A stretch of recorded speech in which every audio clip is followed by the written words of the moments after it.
नमस्कार दोस्तों, quick current affair में आप लोगों का स्वागत है। उम्मीद है ये सेशन आपको बहुत हेल्प यहाँ पे करता होगा। निर्वाचन आयोग ने कड़े नियम जारी कर दिए हैं। अगर आप पॉलिटिशियन हैं और अपना प्रचार प्रसार करना चाहते हैं तो सोशल मीडिया पर किसी भी प्रकार के प्रचार प्रसार में आपको थोड़ी सी यहाँ पर जो नियम है वो नियमों का पालन करना पड़ेगा।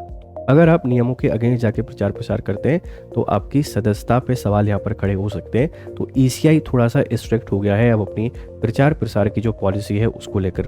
राष्ट्रीय दंत आयोग का गठन किया जा रहा है और राष्ट्रीय जो दंत आयोग है ये जो दांत चिकित्सा है उसको लेकर ढेर सारे काम करेगा।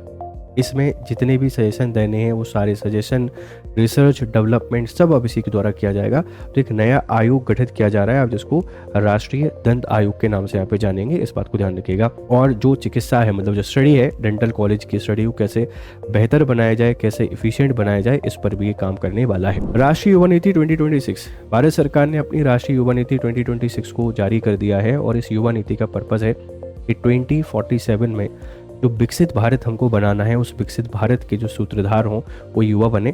इससे पहले हमारी राष्ट्रीय युवा नीति 2014 में बनाई गई थी जो 2024 तक वर्क की।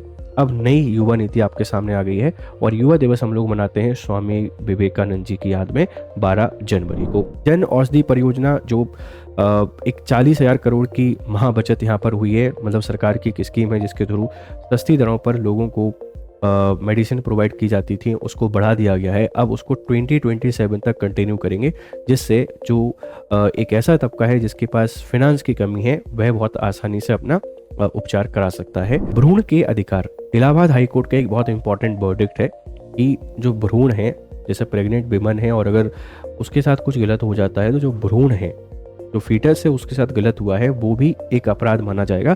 एक घटना है 2018 में रेलवे के एक्सीडेंट में एक महिला की डेथ हुई, उसमें फीटस था, उसका इंश्योरेंस देने तैयार नहीं था रेलवे क्योंकि उसको एक अलग घटना नहीं मान रहा था, लेकिन इलाहाबाद हाई कोर्ट ने उसको भी एक अलग घटना के तौर पर यहाँ पर माना हुआ है। घरेलू समानता पर सुप्रीम कोर्ट का एक बहुत बड़ा वर्डिक्ट है कि जो पत्नियां हैं वो जीवन संगनी हैं, आपकी हाउस हेल्प नहीं है, इसीलिए पुरुषों को भी घर के काम कराने में मदद करनी चाहिए। और इसको आप एक क्रूअल्टी के तौर पर देखा जा सकता है कि महिलाओं से सिर्फ उम्मीद की जाए कि पूरे तरीके से सारे काम उनको ही करना है और आगे जाके एक डाइवोर्स का ये आधार या ग्राउंड यहाँ पे बन सकता है। Thank you very much.